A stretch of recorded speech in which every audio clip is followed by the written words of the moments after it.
रविवार की ठंडी शाम थी। गांव रामगढ़ी के चौराहे पर बनी हरिराम की चाय की दुकान पर रोज की तरह भीड़ लगी हुई थी। अंगीठी में जलती लकड़ियों से उठती आग और उसके आसपास बैठे लोग ठंड से बचने के साथ साथ किस्से कहानियों का भी मजा ले रहे थे। वहीं बैठे थे मोहन जीतू और सबके चहेते रिटायर्ड पुलिस अफसर अर्जुन ठाकुर। मोहन ने चाय की चुस्की लेते हुए कहा, अर्जुन जी, आपने अपनी नौकरी के कितने ही खतरनाक किस्से सुनाए हैं, लेकिन आज कुछ ऐसा सुनाइए जो दिल को हिला दे। तभी जीतू भी बोल पड़ा, हाँ अर्जुन जी, आज कुछ अलग सुनाइए, कुछ ऐसा जो आज तक किसी को नहीं बताया। अर्जुन ठाकुर कुछ पल चुप रहे। उनकी आंखें आग की लपटों में खो गईं। फिर उन्होंने धीमी आवाज में कहा, दो घटना है जो आज भी याद आती है तो नींद उड़ जाती है। उस दिन मुझे समझ आया कि खून का रिश्ता मौत के बाद भी खत्म नहीं होता। चारों तरफ सन्नाटा छा गया। अंगीठी की जलती लकड़ियों की आवाज भी अब साफ सुनाई देने लगी। कोई कुछ नहीं बोल रहा था। सबकी नजरें बस अर्जुन जी के चेहरे पर टिक गई थीं, जैसे हर कोई ये जानना चाहता हो कि अर्जुन जी के साथ ऐसा क्या हुआ होगा। ठंडी हवा का एक झोंका आया और उसी के साथ अर्जुन जी ने अपनी बात आगे बढ़ाई। ये बात करीब 70 साल पुरानी है। मेरी पोस्टिंग थी भीमरपुर नाम के एक गांव में। एक ऐसा गांव जहां रात होते ही पूरा इलाका अंधेरे में डूब जाता था। ना बिजली, ना सड़क, बस जंगल और खामोशी। मेरा क्वार्टर गांव के बिल्कुल आखिरी छोर पर था, जहां से आगे सिर्फ घना जंगल शुरू होता था। खाना बनाने के लिए एक आदमी रखा गया था, हरिया। एक रात वो खाना देते हुए बोला, साहब, एक बात कहूं, बुरा मत मानिएगा। अरे बोलो हरिया, क्या बात है? साहब, रात को थोड़ा जल्दी आ जाया कीजिए। मैं हंस पड़ा। क्यों, भूत प्रेत का डर है क्या? नहीं साहब, जंगल से जंगली जानवर निकलते हैं और कभी-कभी कुछ और भी। उसकी आखिरी बात सुनकर मैं थोड़ा रुका, लेकिन फिर हंसकर टाल दिया। करीब 7 दिन बाद हरिया अपने गांव चला गया। उस दिन मुझे तेज बुखार था, शरीर टूट रहा था। दवा खाकर मैं सो गया। तभी पुलिस चाचू, एक मीठी लेकिन अजीब सी आवाज ने मुझे जगा दिया। पहले तो लगा सपना है, लेकिन फिर चाचू दरवाजा खोलो। मैं उठकर दरवाजे तक गया। दिल तेज धड़क रहा था। दरवाजा खोला तो सामने एक छोटी सी बच्ची खड़ी थी, कपड़े मैले और आंखों में आंसू। क्या हुआ बेटी, इतनी रात को? वो रोते हुए बोली, मेरी माँ बहुत मुसीबत में है, आप चलोगे ना? उसकी आवाज में इतनी बेबसी थी कि मैं मना नहीं कर पाया।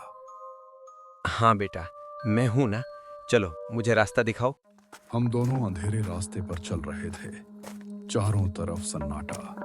तभी अचानक अंधेरे से 2 आदमी निकल आए।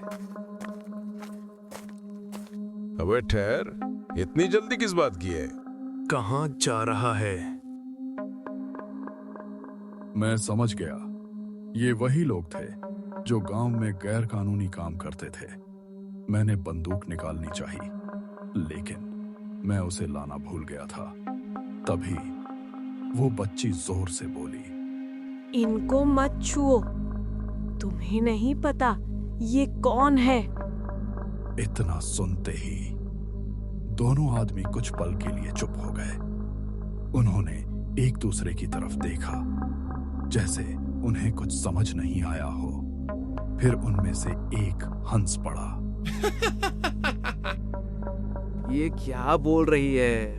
लेकिन अगले ही पल उनकी नजर उस बच्ची की आंखों पर पड़ी और अचानक उनके चेहरे का रंग उड़ गया, जैसे उन्होंने कुछ ऐसा देख लिया हो जो मुझे दिखाई नहीं दे रहा था। बिना कुछ बोले दोनों धीरे धीरे पीछे हटने लगे और भाग गए। मैं हैरान था, लेकिन सोचने समझने का वक्त नहीं था। हम एक पुराने घर के सामने पहुंचे। अंदर से चीखने की आवाज आ रही थी।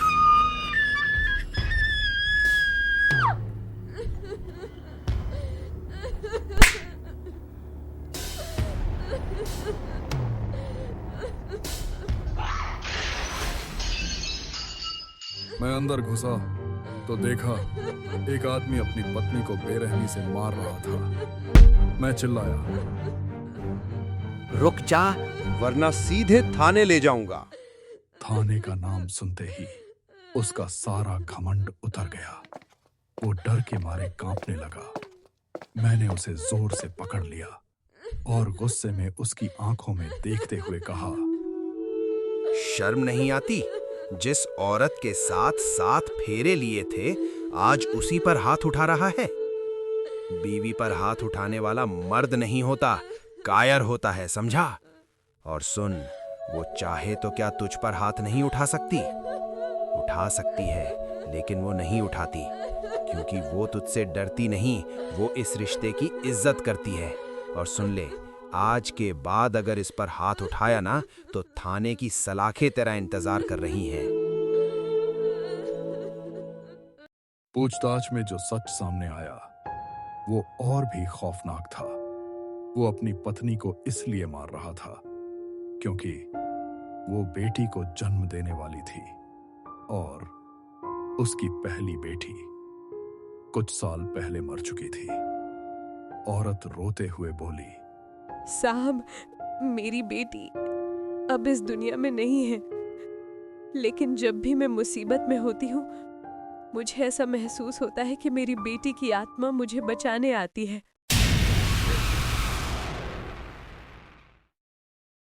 मेरा दिल जोर से धड़कने लगा।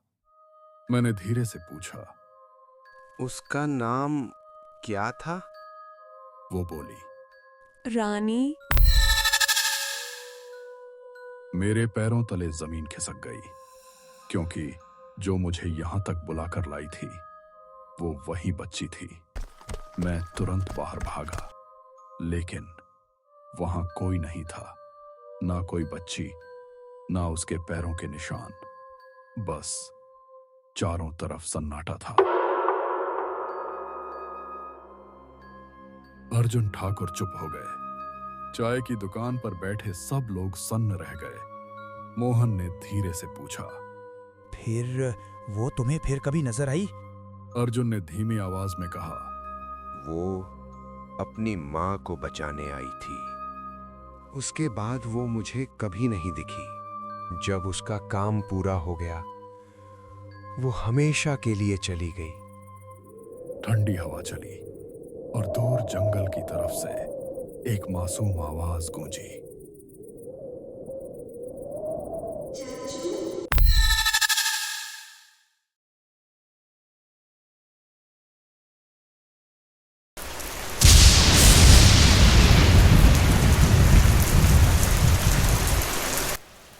घनघोर बारिश हो रही थी। रमेश अपनी पुरानी बैलगाड़ी लेकर शहर से अपने गांव धनपुरा लौट रहा था।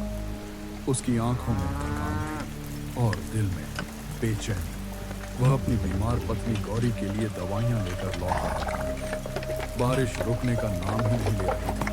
हवाएं इतनी तेज थीं कि पेड़ झुक झुक कर जैसे जमीन को छूने की कोशिश कर रहे थे और आसमान में काले बादल ऐसे गरज रहे थे जैसे किसी अनहोनी का संकेत दे रहे हों। जब जब बिजली चमकती, पूरा जंगल सफेद रोशनी में डूब जाता और अगले ही पल पहले से भी ज्यादा डरावने अंधेरे में खो जाता। रमेश ने घबराकर बड़बड़ाया, हे महादेव, ये कैसी रात है। बस थोड़ा और, गांव पास ही होगा। लेकिन सच्चाई कुछ और थी। रास्ता कीचड़ में बदल चुका था। बैल हर कदम पर फिसल रहे थे। रमेश ने बैलों को हाँकते हुए कहा, चलो रे, हिम्मत करो, हमें घर पहुंचना है। रात पूरी तरह उतर चुकी थी। चारों ओर सन्नाटा था, सिर्फ बारिश की आवाज और कहीं दूर से आती अजीब सी चीखें।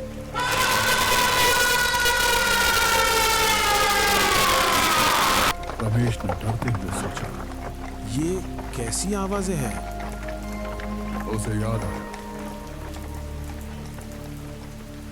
दिन में ये रास्ता ठीक है, लेकिन रात में यहाँ कुछ ठीक नहीं होता। उसका दिल तेजी से धड़कने लगा। रमेश ने चिंता में कहा, काश मैं शहर में थोड़ा भी देर ना करता। गौरी मेरी राह देख रही होगी। तभी उसे घंटी की आवाज सुनाई दी। रमेश ने चौंक कर कहा, ये मंदिर की घंटी? लेकिन इतनी बारिश में कौन?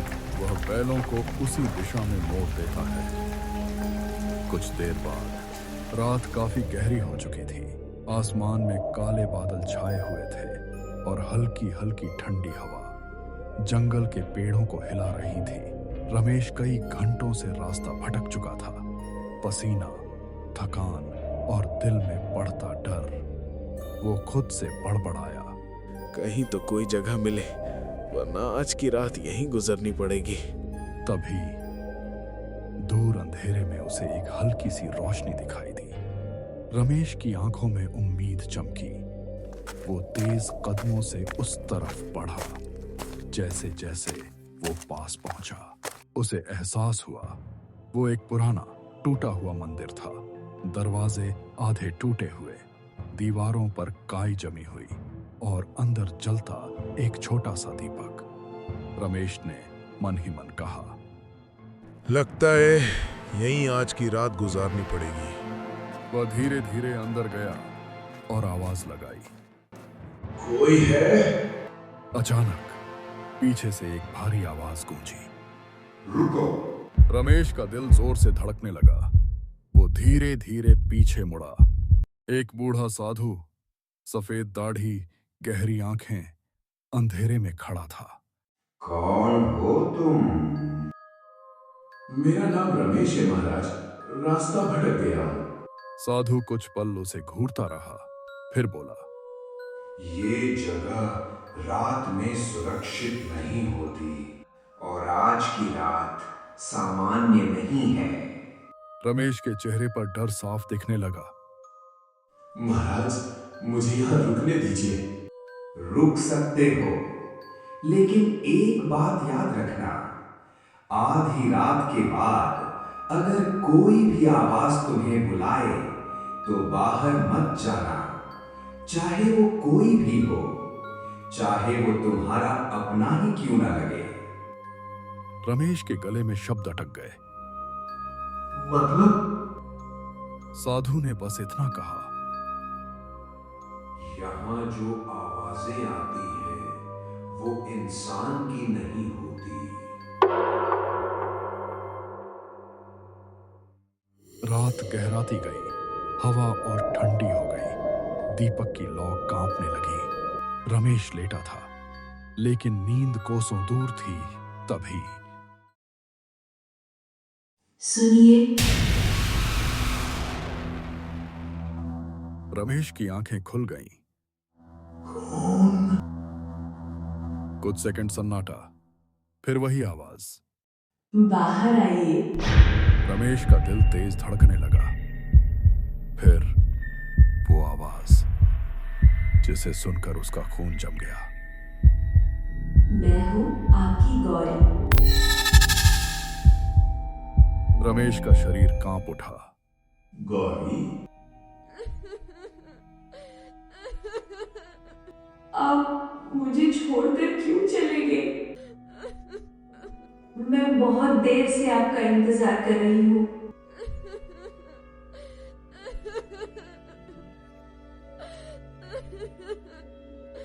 बस एक बार बाहर आ जाइए। रमेश गहरी सोच में पड़ गया। उसके दिमाग में एक ही बात घूम रही थी। अगर सच में गौरी है, अगर वो सच में मुसीबत में हो, उसका दिल कह रहा था, बाहर जाके देख लो। लेकिन दिमाग उसे रोक रहा था। नहीं, ये कुछ ठीक नहीं है। वो समझ नहीं पा रहा था किसकी सुने, दिल की या दिमाग की। उसके कदम दरवाजे की तरफ बढ़ने लगे। तभी एक मजबूत हाथ ने उसका कंधा पकड़ लिया। रुको। साधु खड़ा था। वो तुम्हारी पत्नी नहीं है, वो छल है। महाराज, वो बिल्कुल गौरी जैसी आवाज थी। यही उसका जाल है। वो इंसान के दिल को पढ़ती है और उसी की सबसे प्रिय आवाज बनकर बुलाती है। अचानक बाहर से आने वाली आवाज और तेज हो गई, जैसे कोई बहुत करीब आ चुका हो। ठंडी हवा अब अंदर तक घुसने लगी थी। रमेश, मुझे बचा लो। आवाज अब कांप रही थी, लेकिन उसमें कुछ अजीब था। मैं बहुत ठंड में हूँ। अगर तुम नहीं आए तो मैं मर जाऊंगी। रमेश का शरीर ढीला पड़ने लगा। उसकी सांसें तेज हो गईं। रमेश अब टूट चुका था। महाराज, मैं कैसे न जाऊं? तभी अचानक साधु की आवाज गूंज उठी। एक कदम भी बाहर रखा तो कभी लौट कर नहीं आओगे। साधु ने अचानक आंखें बंद कर लीं। मंत्र जाप शुरू किया। उसकी आवाज गूंज उठी। ओम नमः शिवाय, ओम नमः शिवाय, ओम नमः शिवाय, ओम नमः शिवाय। अचानक मंदिर के अंदर की हवा भारी हो गई। दीपक की लौ तेजी से कांपने लगी। अगले ही पल पूरा मंदिर हिल उठा। दीवारों से धूल झड़ने लगी। छत से छोटे छोटे कण गिरने लगे। बाहर से आधी आवाज अब वैसी नहीं रही थी। वो बदल चुकी थी। अब उसमें दर्द नहीं, खौफ था। तुम मुझे रोक नहीं सकते। उसकी आवाज गूंज रही थी, जैसे हर कोने से आ रही हो। मैं फिर आऊंगी, हर उस इंसान के लिए जिसके दिल में सच्चा प्रेम है। अचानक सब कुछ थम गया। हवा रुक गई।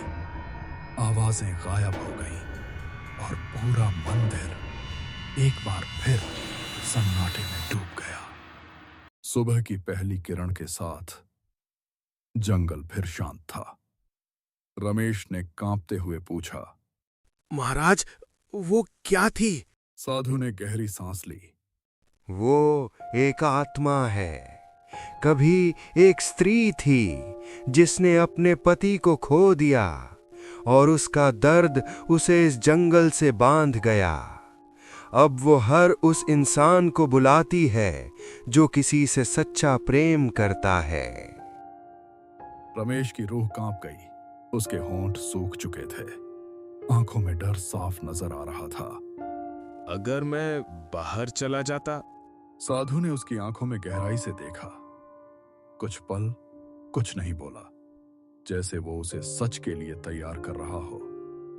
फिर उसने धीमी लेकिन भारी आवाज में कहा, तो तुम भी उसी का हिस्सा बन जाते। ये सुनते ही रमेश के शरीर में सिहरन दौड़ गई। उसने पीछे मुड़कर दरवाजे की तरफ देखा, जहां कुछ देर पहले वो आवाज उसे बुला रही थी। अब वहां सिर्फ अंधेरा था। उस रात के बाद रमेश ने कभी उस रास्ते की तरफ मुड़कर भी नहीं देखा। वो गांव छोड़कर कहीं और बस गया। लेकिन कहानी वहीं खत्म नहीं होती। आज भी जो लोग उस जंगल के पास से गुजरते हैं, वो कहते हैं कि आधी रात के बाद जब चारों तरफ गहरा सन्नाटा होता है, एक धीमी सी आवाज कानों में फुसफुसाती है। पहले बहुत हल्की, फिर धीरे धीरे साफ। सुनिए।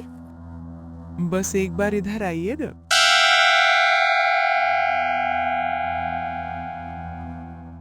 मैं यहाँ हूँ, आपके पीछे।